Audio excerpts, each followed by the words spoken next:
ఇన్ని ఎందుకంటే చక్కగా ఈ పక్కనే దుర్గం చెరువు ఉంది కదా, తీసేస్తే పోద్ది అని అనుకునేవాళ్ళు కూడా ఉండొచ్చు. అనుకోవటం గురించి మనం మాట్లాడద్దు. లెట్ దెమ్ అనుకోవటం వాళ్ళ వంతు, పడటం మన వంతు అనుకుందాం.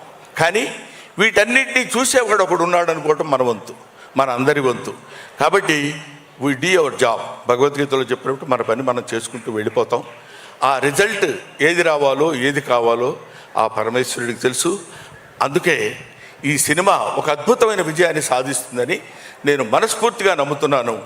నమ్మి తీరాలి ఎవడైనా. ఆ సినిమా చూసిన తర్వాత మరీ ఇంకా తెలుస్తుంది. ముఖ్యంగా come to the artistic points. ముందుగా మోహన్ బాబు గారి గురించి చెప్పాలి. మోహన్ బాబు గారు చాలా గొప్పవాడండి, మంచి నటుడు. ఏడు సేవలేవా అంటాడు ఎవరో నీకు చెప్తుంటే. మాకు తెలియదా ఆ విషయం, నువ్వు చెప్పాలని. మోహన్ బాబు గారు భారతదేశం గర్వించేటువంటి అతి తొమ్మిది నటుల్లో ఒకడు. భారతదేశం నటుల్లో ఉన్నటువంటి వాళ్ళలో ఒకడు. ఆ రోజుల్లో ఓ దిలీప్ కుమార్, ఒక అక్కినే నాగేశ్వరరావు, ఒక ఎన్టీ రామారావు, ఆ ఏజ్ తర్వాత వచ్చినటువంటి తరంలో మోహన్ బాబు గారు ఒకరు. ఏమయ్యా నిన్ను హైదరాబాద్ నుంచి పొగిడించుకోవడం కోసం పిలిచాడా ఆయన మీరు అడగొచ్చు. చొక్కా పట్టుకుని అడిగినా నేను చెప్పే పాయింట్ ఒకటే, ఒక డైలాగ్ చెప్పాడు అంటే ఇలాగే చెప్పాలి కదా అనిపిస్తుంది. వోకల్ కార్డ్స్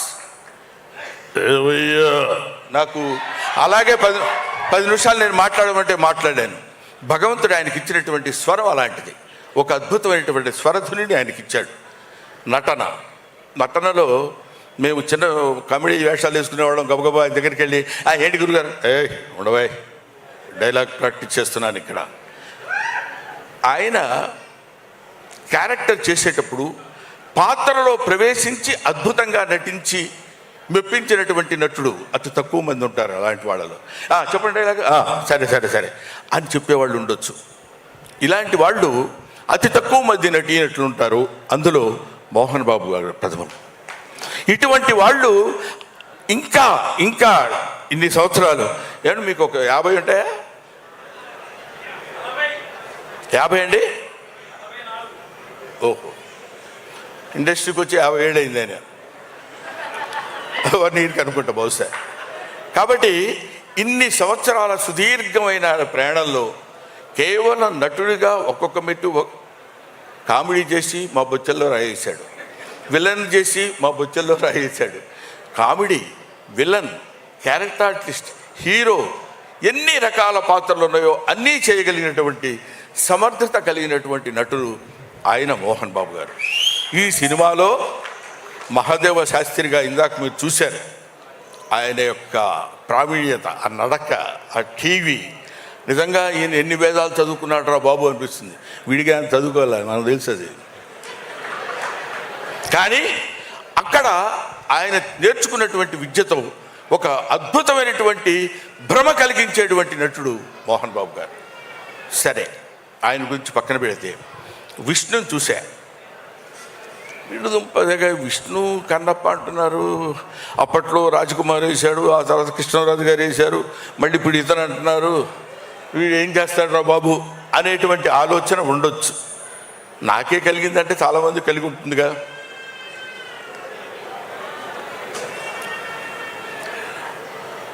విష్ణు యాక్ట్ చేసేటప్పుడు ఏదో చేసేసి వెళ్ళిపోవడం కాదు, ఈ షాట్ అయిపోయిందండి ఓకే అని కాకుండా ప్రతి షాట్, దీనికి డబ్బులు ఖర్చు పెట్టడం ప్రధానం కాదు. మోహన్ బాబు గారు చూడని డబ్బు కాదు, బోల్డంత చూశాడు ఆయన.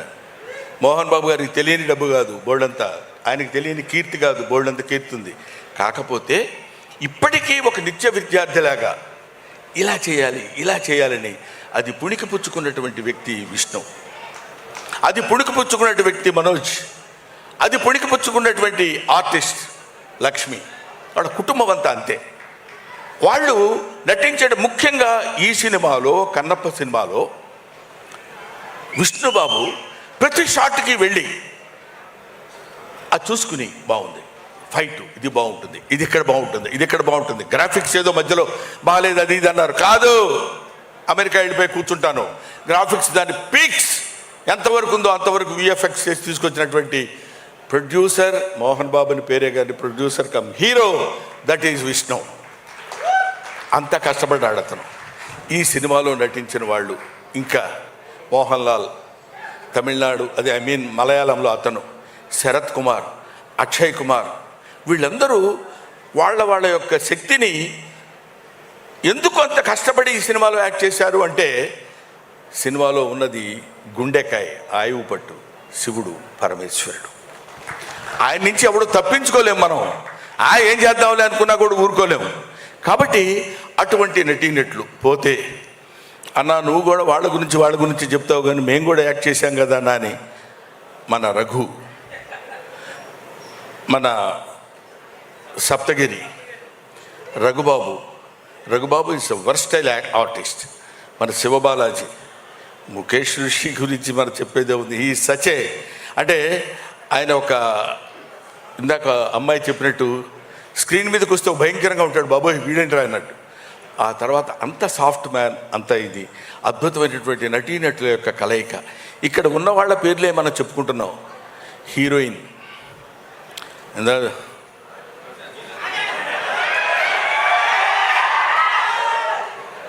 అది ఒక ఆటవిక కన్యని ప్రేమించినప్పుడు కలిగేటువంటి భావం. అంతేగాని దాన్ని ఏదో ఒక రొమాంటిక్గా ఉంది లేకపోతే అదే కాదు. మానవుడికి రొమాన్స్ అనేది అతి సహజమైన గుణం. ఆకలి దాహం ఎలా ఉంటుందో రొమాన్స్ కూడా అలాంటిదే. అటువంటిది ఆటవికుడైన వాడు ఎట్లా ఉంటాడు? దానికి ఆ ఆటవిక లక్షణాలతో కూడి ఒక అద్భుతమైనటువంటి తెలియకుండా దొంగ ఎదురుగా ఉన్నాడు ప్రభుదేవ. అది గీత దాటకుండా, పరిధి దాటకుండా, చించ్ అది కాకుండా, ఏదేదో ఊపటాలు లాంటివి చేయకుండా అందంగా, అది శృంగారం మితిమీరకుండా చేసి చూపించినటువంటి వ్యక్తి ప్రభుదేవ. అయితే ఒక అద్భుతమైనటువంటి క్యారెక్టర్ చేశాడు.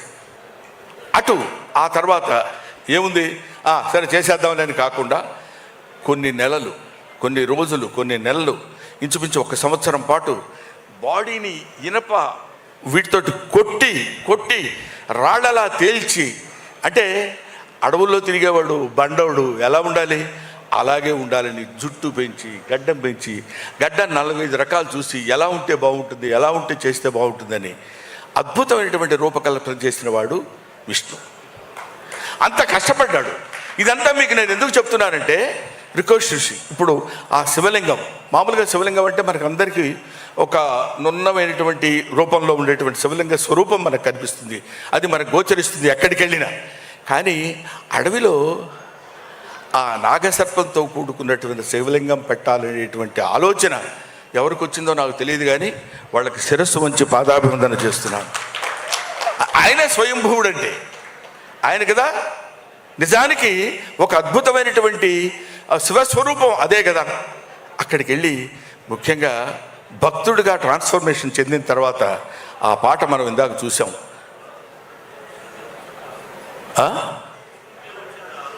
ఇది మేము మాట్లాడుతున్నప్పుడు మీరు డిస్టర్బ్ చేయకండి సార్.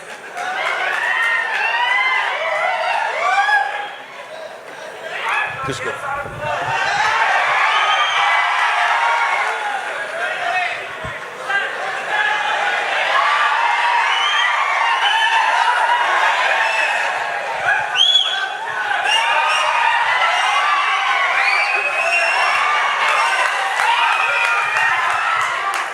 అది అటువంటి అంటే ఊరికే జస్ట్ కామెడీ కోసం అలా చేశాను, లేకపోతే ఆయన ఊరుకుంటాడా? ముక్కల కింద నరికేస్తాడు, మామూలు కాదు. నాకు తెలుసు, అది మీకు తెలుసు, అది వేరే సంగతి. కానీ అటువంటి ఇక్కడ ప్రతిదీ మనం నాకు తెలుసు నేను ఎక్కువ మాట్లాడుతున్నానని. మీరు కూడా ఒక 70-80% ఇంట్రెస్ట్గా వింటున్నారని తెలుసు. 20% బోర్ కొట్టుద్ది, ఏంట్రా పద్యాలు పాటలు చదువుతున్నాడని. కానీ ఇక్కడ చెప్పాల్సినటువంటి బాధ్యత ఉంది కాబట్టి ఈ సినిమాలో నేను యాక్ట్ చేసిన వాడిగా కాకపోయినా సరే శివుడి గురించి చెప్పుకోకుండా ఎవడు ఉంటాడండి?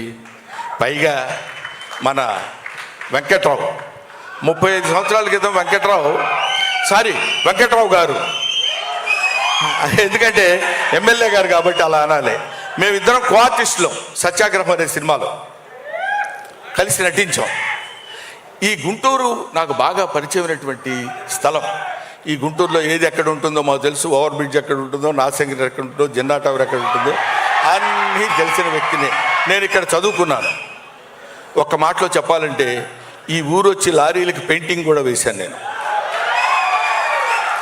సరే, అదో పద్ధతి. ఇది చెప్పడానికి ఎందుకే ఎంతసేపు అరుస్తున్నావు అనుకోవచ్చు మీరు. ఇది నీ చేత మోహన్ బాబు గారిని అభ్యర్థించి ఇక్కడ తీసుకొచ్చి ఇక్కడ ఈ కార్యక్రమం నిర్వహించవలసిందిగా నీలో ప్రవేశించిన వాడు మన కోటయ్యకొండ. కోటప్పకొండ వాడు ఉన్నాడు. చేదుకోకోటయా, చేదుకోకోటయా. అది ఇందాక చెప్పినట్టు హరహర మహాదేవ శంభో శంకర నమ పార్వతీపతే హరహర మహాదేవ. ఆ తండ్రి తలుచుకుని ఇన్ని రకాలైనటువంటి కారణాల వల్ల మనం ఒక అద్భుతమైన రీతిలో ఈ గుంటూరు ఒక అందమైనటువంటి కళలకి కానాచి గుంటూరు. ఈ ప్రదేశంలో ఈ కార్యక్రమం నిర్వహించాలని నిర్దేశించిన వాడు సకల సృష్టి స్థితి లయకారుడైనటువంటి పరమేశ్వరుడు, ఈశ్వరుడు. ఆ ఈశ్వరాజ్ఞ వల్ల ఇక్కడ జరిగింది. అందుకనే మనందరం ఇక్కడికి వచ్చి కూర్చుని ఆనందించగలుగుతున్నాం. ఇందాక ఆయన చెప్పినట్టు ఇది లైవ్లో చూస్తున్నటువంటి వాళ్ళకు కూడా పరమ పవిత్రమైనటువంటి భావన కలిగి ఎంతో ఆనందాన్ని, ఆశీస్సుల్ని భగవంతుడు అందిస్తాడని కోరుకుంటూ మీరు ఈ సినిమా చూడండి, తప్పకుండా దిగ్విజయం చేయండి అని నేను మనస్ఫూర్తిగా కోరుకుంటూ, సినిమా చూసి సినిమా దిగ్విజయం చేసి డబ్బులు సంపాదించి మోహన్ బాబు గారికి ఇచ్చేద్దాం అది కాదు.